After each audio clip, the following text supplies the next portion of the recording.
Yes. Alright. Told you guys I'd have the good cell phone, or the good phone, but probably only for this week, but it's all good. Anyways, late start to this video. I've been real lazy all day, I'm not gonna lie, I slept all day.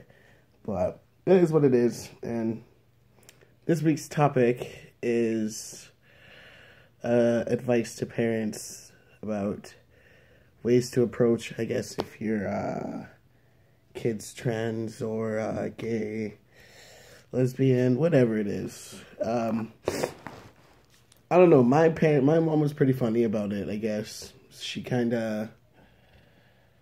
She asked me a weird question, I guess. Like, she made me feel comfortable about it when asking me, I guess, first if I was a lesbian. And, what was it that she asked me? She asked me if I was like a top or a bottom, which is really confusing, but I understood the question. And, I guess I told her I was a top. I don't know. But, she did really good at making me feel comfortable about that situation. And then later down the road, asking me if I was transgender or not. She didn't really ask me in that way. She just asked me if I preferred to. Well, she had noticed how I was wearing like guy clothing, so she just asked me if I prefer to be more of a male than female, and I said yeah.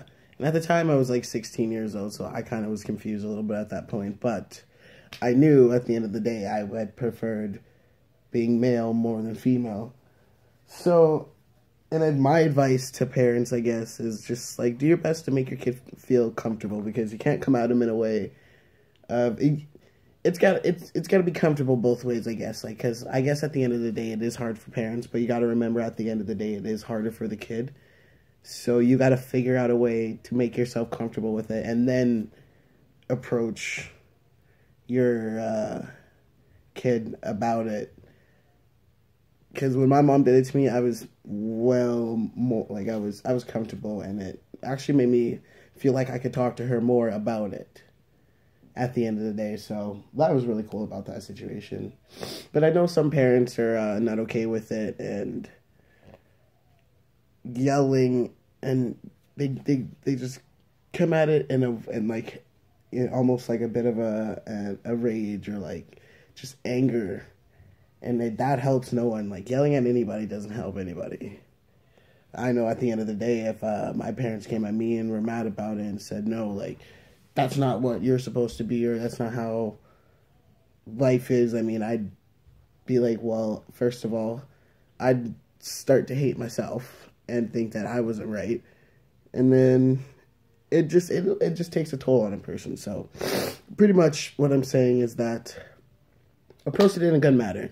Make sure your kid is comfortable, and make sure you're comfortable. And you know what, if coming at it in a way of a joke like my mom did, I mean, it worked for her, so who knows, it might work for some other people, some other parents. So if there are parents watching this, just make your kid feel comfortable, because it'll go a long way, and who knows, they might start opening up to you about a lot of other stuff. So, yeah, it's pretty easy. But I got updates about myself. There's not really any updates other than my birthday is officially 1 month away, January 3rd, which I'm very stoked about, turning 24. And on December 9th is my 1 year on testosterone. So that's the big news for me this month. December is a good month, plus it's Christmas. And I hope to get new electronic devices, like I said, because my phone's broken and my laptop camera sucks. So, who knows. But my 1 year is coming up, so I'm pretty stoked about that. Today has been a very lazy day for me. I didn't do anything remotely towards exercise, so I am slacking in that. But I've been working a lot, and I work pretty late hours, so I was tired and slept all day. But I did get the video done for you guys with a good camera, like I promised. And yeah, I hope you enjoy the video.